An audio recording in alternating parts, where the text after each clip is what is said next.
Hi, friends. I'm Katie. And I'm Lauren. And welcome to Okay, But Did You Know, a podcast where we talk about the TV and media that we love with a friend who's never seen it before. Today, we're recapping and chatting about Bob's Burgers 101, Human Flesh, and 102, Crawl Space. The pilot aired on Fox on January 9th, 2011, and was created by Lauren Bouchard. First 13 seasons and the movie are available to stream. Bob's Burgers centers on a family of five that runs a burger shop near the coast.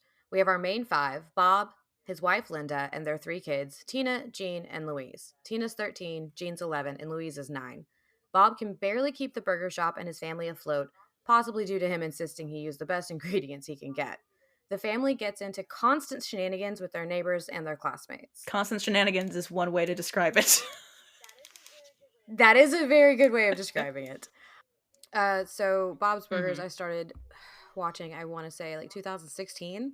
I started binging it. I went through a bad divorce, and it was like the comfort show at the time. I now watch when it is ongoing. We actually will wait until it's available on Hulu on Mondays, and we have burger nights, and we literally will make burgers and watch it as a family. I love that. I will say, the first few seasons are not exactly family friendly at all times. That's fair. The later seasons do change. Yeah. Thankfully. That I get that from the first couple episodes. The humor is it's on the crass side, not in a bad way, but like just in it's a lot of fart jokes. It's a lot of fart jokes.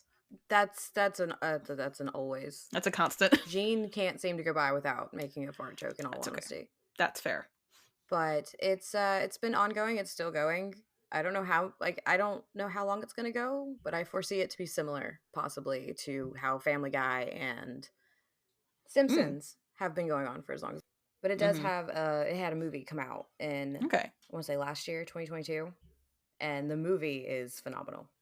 I look forward to watching that when I eventually get to where it fits in the canon. That will be season 13. A while. I think it'll be a while. I think between season 12 and season 13 is actually where you're supposed to watch it. Good to know. Because it does matter. Okay, good to know. Unlike the Simpsons movie, where it basically didn't matter. The Simpsons movie did not matter at all.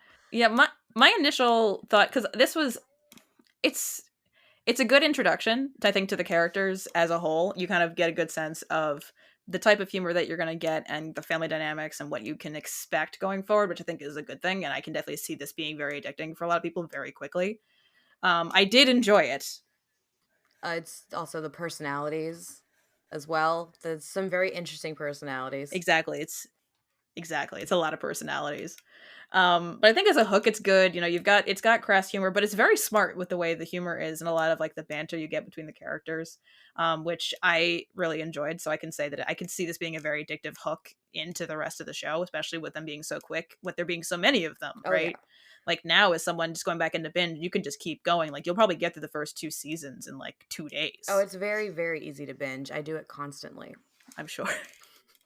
So the storyline, though, of the first episode, what did you It's think? About what I would have expected out of the show with this kind of humor. Is the joke is, I mean, because like I said, you get everything out of these characters all at once. So it's mayhem caused by a joke made by Louise, in every way, shape, and form. Because you've got her thing of doing show and tell and saying the burgers are made with the human remains from the crematorium next door. And then you've got her putting nothing that's all that appropriate on the chalkboard for the burger of the day. So you just have like one of my favorite lines. I don't have chalk. I wrote that down.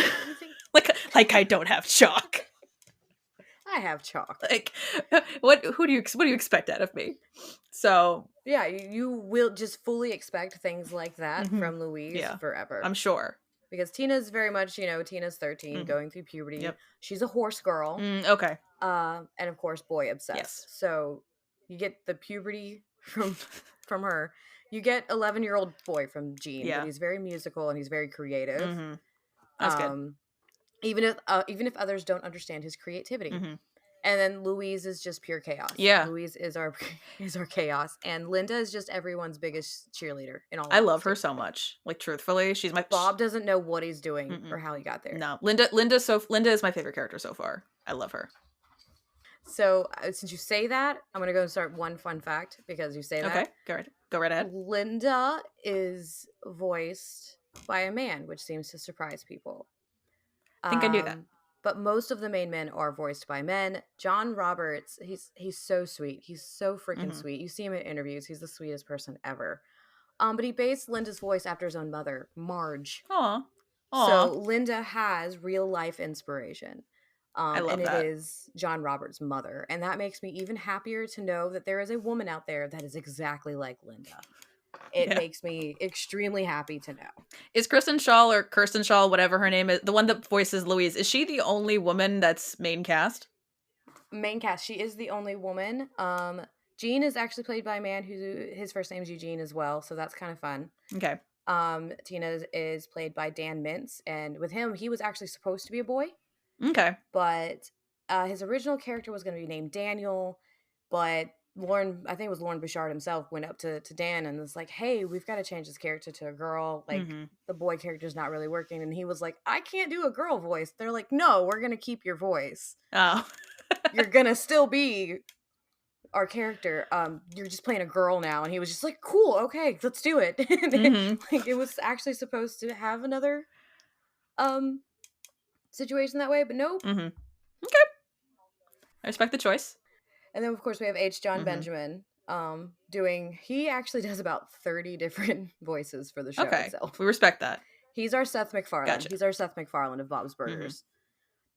But the first episode is written the way it is for an actual reason. It's not just the fun, oh, this is the premise of the show, this is a good introduction. Mm-hmm. Lauren Bouchard originally wanted it to actually be a Sweeney Todd-esque show Oh. where they really were cannibals feeding people human meat. I can't imagine how that would go. That was the original premise. Oh my god. That was the original premise. Wow. Fox pretty much sat him down and was like, "We can't do that." I don't blame them. And so Lauren Bouchard was like, the first episode will be that then." Okay. But it was originally supposed to be about that. Okay. I did like the Adventurous Eaters Club at the very end. They're just like, sure, we have no issue trying. There's no line. There's no line. Telling Ron to shut up because he kept reading off the report of what the Ron meat was completely actual beef, Yep. and he's just like, "Shut up, go! These are people who are about to spend like this much. Yeah. Go away! I have bills to pay." So that's definitely one of my favorites. Is the fact that they really did want to have a show that the entire premise was feeding somehow that the masses. somehow that makes sense given the humor of the show. Yeah. Because so you're always going to see different burger of the day. They are not in every single episode. My husband's favorite thing to do when we watch the episode is try and see what the burger of the day is going to be. Okay. And they're always puns. This show is full of puns. Its basis is every puns. episode title is a pun. Every episode title is a pun. But did you notice the exterminator truck and the store next door? I did notice that there were puns because I wrote down, oh my god, the puns, but I didn't write down what they are. So apart from the first season, the first season has all of the same exterminator truck. Okay. So it will always be Rats All Folks Exterminators. Okay, I like that. It's what that one's called. And then in the first episode, the shop next door is actually called the Vacant Shop because it changes names every single episode. Ooh. And it's always a pun. I like that. So for episode 1, Human Flesh, it's PFETA, People for the Ethical Treatment of Animals, a play on the organization PETA. So you've got the crematorium that is supposedly giving meat to human flesh to the burger shop, and on the other side of the burger shop is PFETA, against the cruelty of animals. So it's puns all around. I love that. And then of course Louise's name of the burger. Yeah. That one was it's a choice. It comes with candy. It comes with candy. There were definitely, the first season is the most crass of all the seasons. That's fair. There are going to be some episodes that you're like, what is happening? Yeah. There is a lot of debate that the first few seasons are better because they're more crass. But I personally really love that they got more family friendly because it's become something I do with my kids and with my husband. so it's like a family thing for us now. Mm-hmm. I definitely will skip some episodes That's when my reasonable. kids are watching. If I've started over again, I'm like, we're gonna jump a few That's seasons and then you reasonable. can watch. But, like, I love a good pun. I love a good pun on a storefront in anything. Like, one of my favorites, and this is not from Bob's Burgers, this is from The Simpsons, but it's still phenomenal and it still Still a works. pun. It was an episode I think where it was like about like the NRA, so like Homer's buying a gun. The gun store is called Bloodbath and Beyond. It's Oh my perfect. god. That is perfect. It's perfect. Oh man. That one got me. One thing I gotta say, Yeah. it was good, right? One thing I gotta say, and this is one of my favorite notes from Human Flesh that I wrote down was, "I'd fire you all if I could." Gives me goodbye, everyone. I'll see you all in therapy. Like vibes. Bob loves his family, but Bob can also not Mm-hmm. stand his family. And That's fair. you spend just if I had to actually spend 5 minutes with probably all three of the kids, I think I would go a little Mm-hmm. bit crazy as well. Oh, absolutely. Especially after the seances that Louise does in the second episode. I forgot about the seance. Only because there's another episode later on where we get to deal with that all over again, of Louise deciding. The Oh, I'm family, like I sure. said, constant shenanigans, because eventually you'll meet Mm-hmm. Jimmy Pesto. That's a whole nother ballpark. But we've already met Teddy Mm-hmm. and we've met Okay. Mort. Mort comes and goes. Yeah. Teddy's Yes. here to stay. Teddy is All our right. friend. He's almost like an extra Okay. family member. He's in so many episodes. My favorite thing about all of them, though, is I don't know how common it is, but this show is also one where all the actors record Oh, I together. like that. So everyone in New York and everyone in LA are on a schedule. They get together like we Mm-hmm. are and record all their lines together so that they can improvise and work off of each Oh, I other. love that. So that's the other fun thing about this is that means that every episode you're sitting there, they're doing this Mm-hmm. together as like a family, as a function, and it makes it, for me, it made it even more personal. No, I love it. Does that they're making sure they're doing exactly that. because it adds such a different layer because like very little animation does that. Like sometimes they'll do table reads, but actually getting to record all together, you don't see that very often anymore. For every episode, like imagine doing the movie. Yeah. Oh, that's a lot of people in one room. It's a lot of people. I think the movie might have been done a little bit differently. I've looked at some interviews, but Probably. the movie is. I can't wait for you to get to that point. Mm-hmm. Only because I thought they did a phenomenal job with it. Yeah.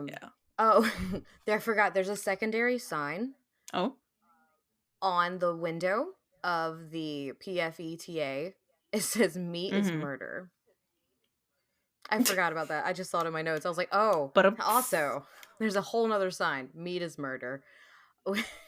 It's just the dynamic of having those three. Yeah. And then when they were testing the meat for the allowable amount that the FDA allows, 4% seems like a high amount. It does. 4% for human to allow for does. 4% human flesh is a lot considering like people will eat like 95 ground beef. That makes me really nervous. What am I eating? Yeah. I don't know. So out of the two, so then you have Crawl Space, which has its own homages to other things. There's always going to be references to real life things. Well, the whole episode was like a Shining reference, basically. Yes, the whole episode is a Shining reference. But then it's the way to introduce us to Linda's parents, which between that and the zombies, this show just sounds wild talking about it. Yeah, it really out of context, it really does, and it doesn't help that Linda's mother-in-law is voiced by Renee Taylor. It really doesn't. And then like you said, you have Louise doing a seance and Bob just playing along with it. I'm like, you're not helping your relationship with your customers. But I kind of loved that. If they already think that you're serving human flesh. Exactly. But I kind of love that he's playing along with it. Like, cause it's showing like he's a family guy. Like he's gonna like, okay, this is what she's doing. Okay, I'm just gonna play along with it. Their relationship is probably one of my favorites on the show. And then it's just the entire cast. They are just so close. Oh, that's good. I feel like it makes it for a better show. It definitely does. They are all very happy around each other. Oh, I love that. So, are you ready for the puns for Crawl Space? Because like I said, give me the puns. The exterminator's still the same. It's still rats all, folks, exterminators. That's going to be that for the whole first season. Which sucks because later on it's different every single episode. Mm. So you get at least like Yeah. 2 to 3 puns per episode.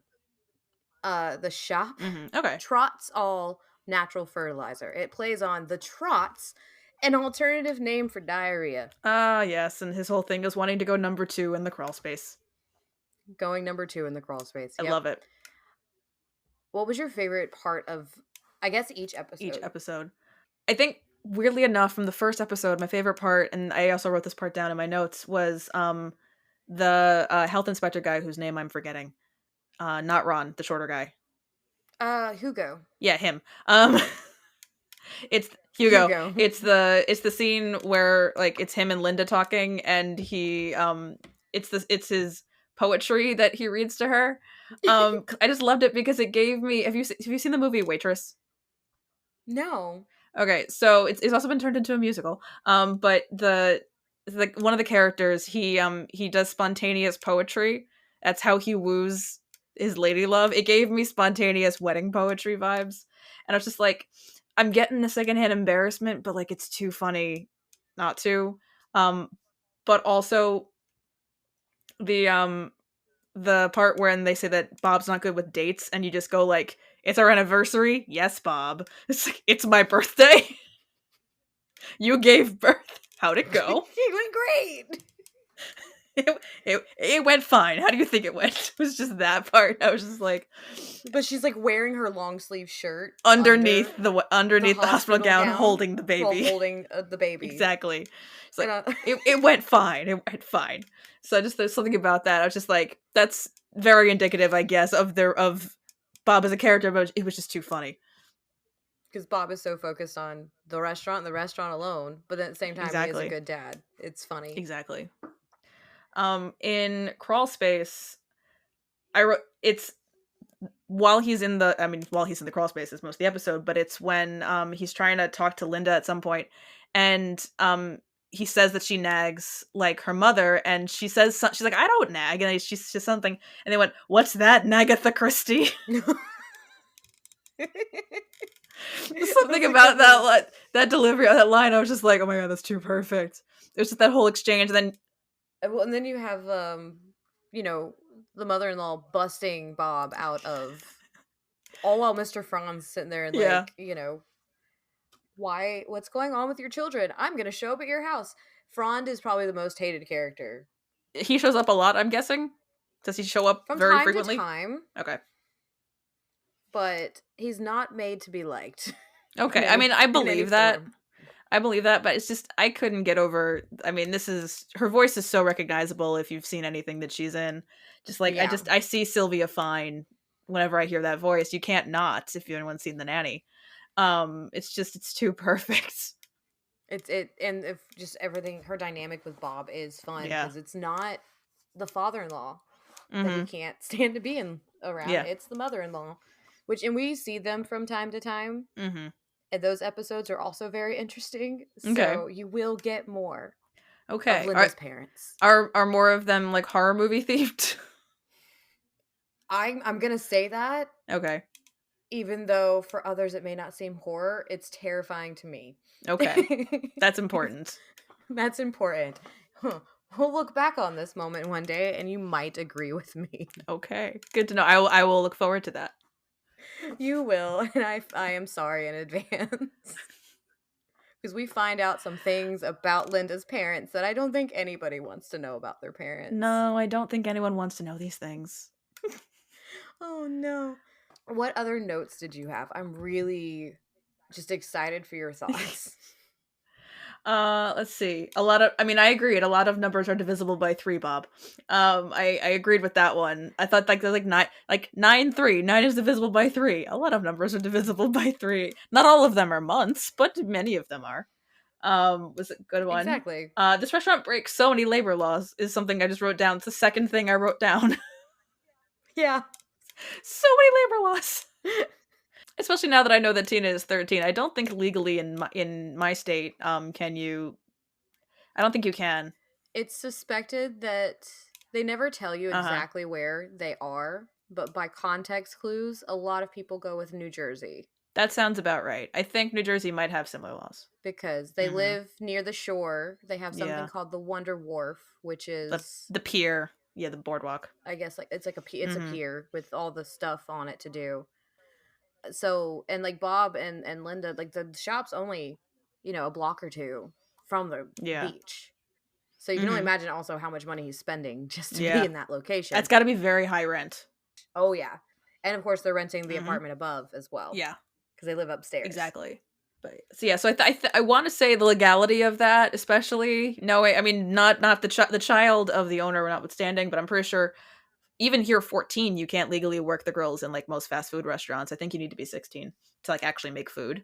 I think it might be the same in Georgia. I also have no idea. Yeah. So, I mean, it's to be fair, it's also a cartoon, but it's just like it's breaks so many labor It's a laws. cartoon. It gets weird. Exactly.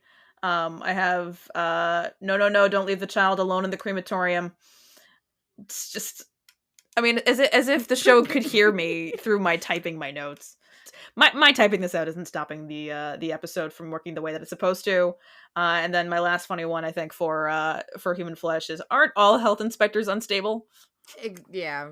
They all are. I think they all are. Yes. I loved your whole like, no, no, no, don't leave the child alone. I'm like, don't tell the child not to push the red button. I mean, clearly that's what was going to happen is the child is going to push the button. I would want to push the button.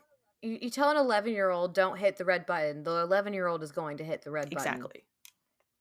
Linda thinking though, like, but Linda just moving the body piece, like the body Yeah, parts to see if there's another exactly. gift under. I'm like, Mm-hmm. Linda, you're literally like, there's a dead body in front of you, and you're just like, I'm gonna lift its arm up, and it's in rigor mortis. And I was like, I don't know if rigor mortis. I was like, I don't think it does. I don't think you could move it at that point. I don't think so either. And if you did, Linda, how did you do that? Exactly. She's got some massive strength.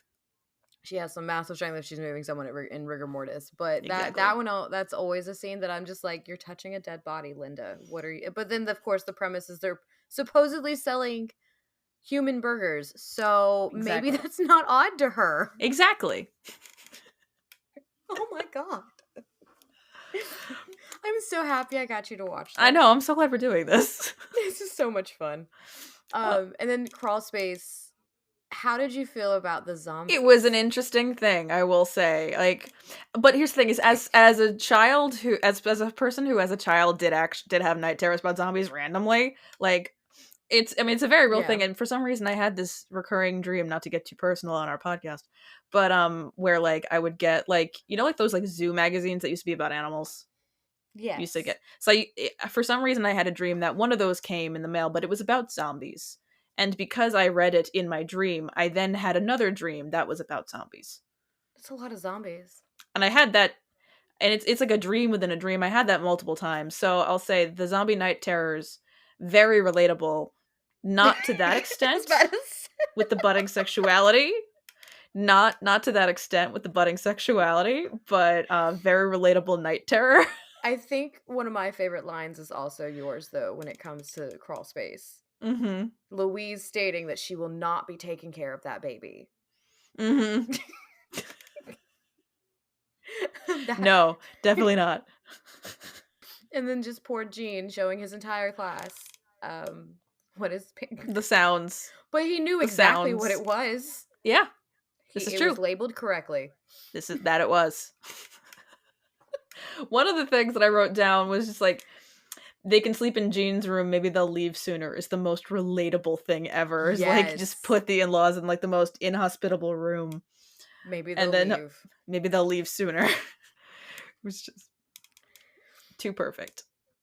It was interesting because looking at you were talking about the legality of like the labor laws. I want to know the legality of a school counselor just very showing illegal. up and like putting their kids in the car, driving them home, and just like pretty much busting up in the house of like, I'm gonna call services on you. Exactly.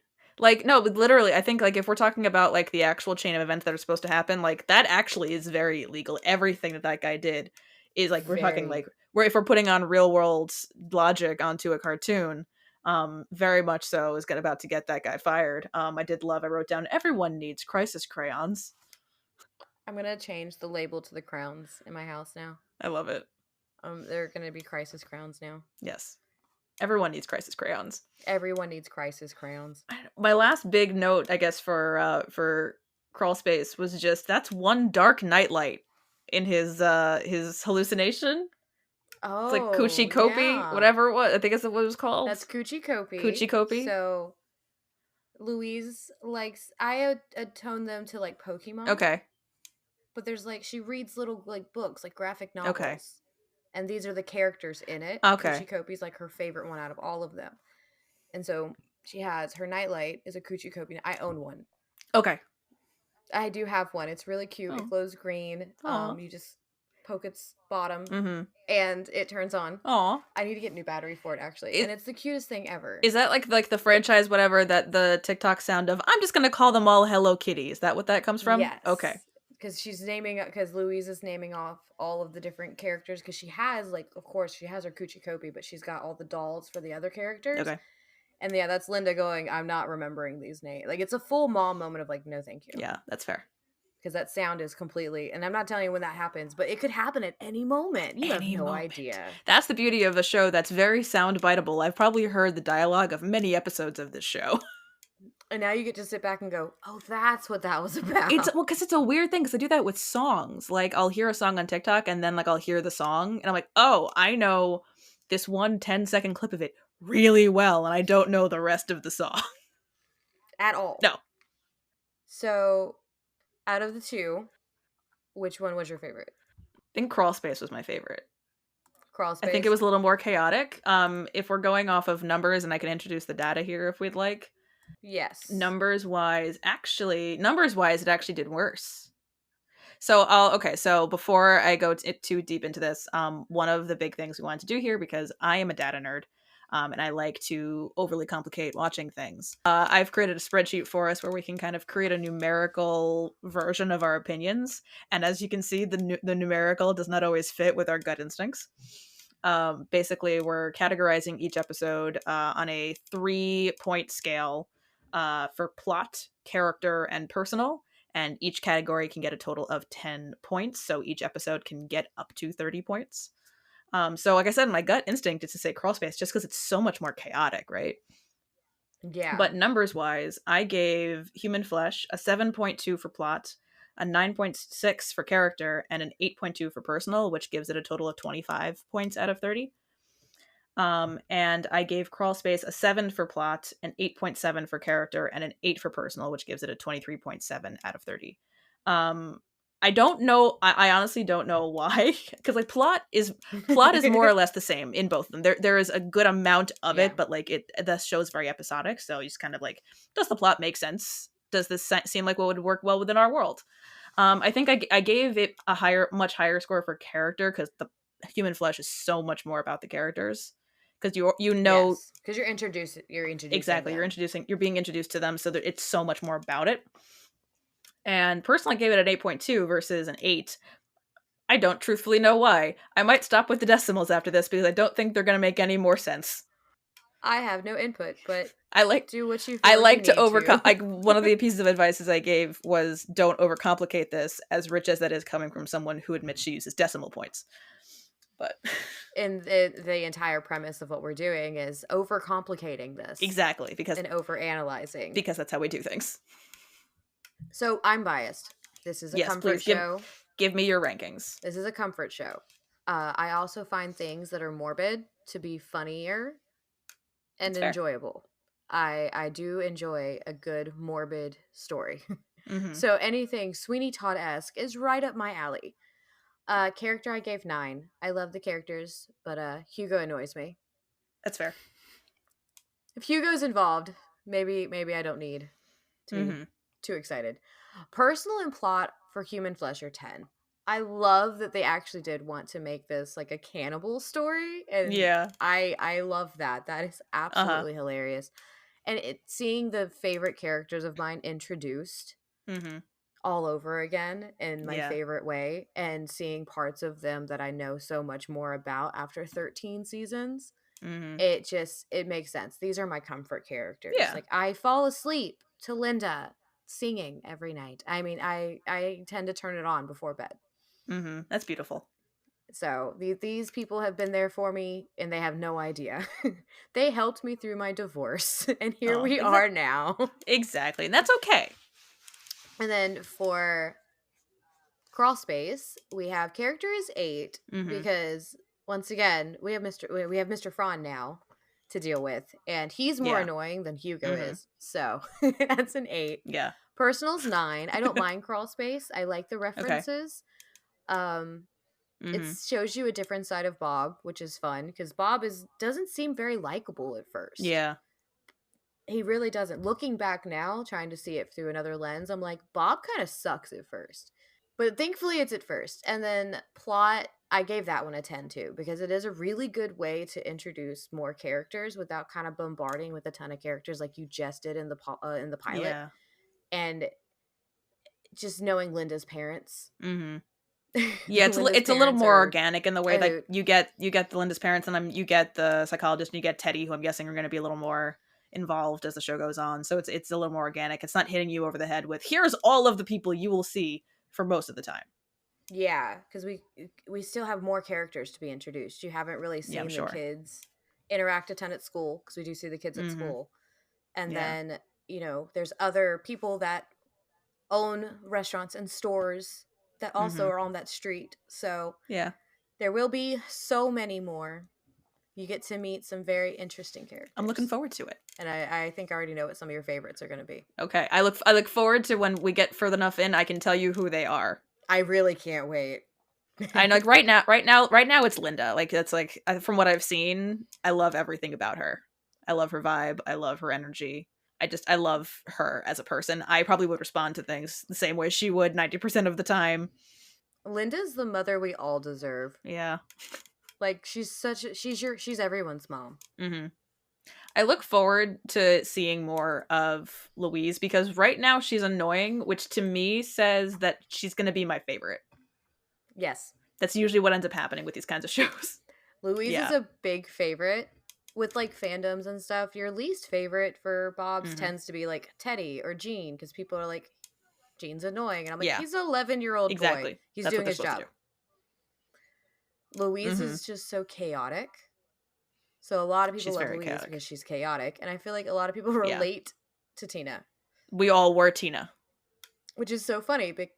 We all were Tina. I was not a horse girl. I will say I was not a horse girl. I think I did like pony rides when I was like 4, and that is the extent of it. And I'm okay with that. I'm not outdoorsy. I am. I lived in the middle of nowhere. My neighbors had Hmm. retired racing horses. Oh. So I always got all like the books and stuff. I knew Hmm. every part of the horse, the saddle. I knew it all. I don't anymore. I Hmm. knew it all. But there were also mornings that I would wake up to go get on the bus and there was a horse in my backyard because they got out. So Okay. I grew up in the South where you're late to school because you had to put the horse away. Okay. So I was a horse girl. We live in two very different areas of the country. Very different areas. I grew up like working in the garden and in Yeah. 100-degree No, weather. can't say no. I'm in the area of we could It's trudge uphill both ways in the snow 5 feet, just to get to school, which is truthfully the case in my neighborhood. I can't do 5 feet. That's how tall I am. It would be over my head. I would, as a child, I can't as a be in child, 5 it foot would have, it would snow. have, it would have been above my head. But yeah, it's like no, very much like trudging uphill both ways, 5 feet in the snow with no shoes. That's very much the thing we heard as children. Both ways, Both uphill ways. both ways is very much a thing in this area. Down here, it's I survive the heat without air conditioning. Mm. That's the flex down here. If you're Gotcha. too hot, you're fine. I grew up without air conditioning. I've had that told to me very, very much. Oh, you can't survive down here without AC, in my opinion. Very different areas of the country. It's supposed to be like 101 in a few days. No. Oh no, definitely not. No, I don't wanna. So what are you looking forward to me seeing? Ooh. I mean, everything to start with. I'm really excited with Linda being like already at the top of your list. Okay. I'm ready to watch you fall in more in love with Linda. Linda just continues to get better. Yeah. You have, and now this show gets musical as well. I'm looking forward to it. I love it. So you will get to enjoy some very fun songs in the future. Okay. I'm good with that. So that I own the vinyl records. I look forward to that. I look forward to that. I'm a musical person, of the so. music. I actually own, I'm going to send you a picture later. I Mhm. own both the vinyl records, volume 1 and volume I 2. like it. And they're due for another one Okay. soon because they do it every so I many approve. seasons. I have to look back Ooh. and see where the last one ended, but I think they're due for volume 3 soon. Because they also have a cookbook of like a good Mhm. amount of the burger of the day burgers, the recipes. I don't have it anymore. I need to get a new copy, but they have that too. So they're Ooh, I like due that. for another copy of that too because that's like doubled in episodes, I think, since they put Mhm. that out. So there's a lot of things with these. A lot. Okay. I look forward to it. Thank you all for listening. Join us next time when we discuss episode 102 of Once Upon a Time, The Thing You Love Most. Don't forget to subscribe, like, follow, and rate the podcast wherever you listen. And follow OBDYK_pod on Instagram and TikTok. This has been an episode of Okay, But Did You Know? A TV and media podcast hosted by Katie and Lauren and edited by Katie.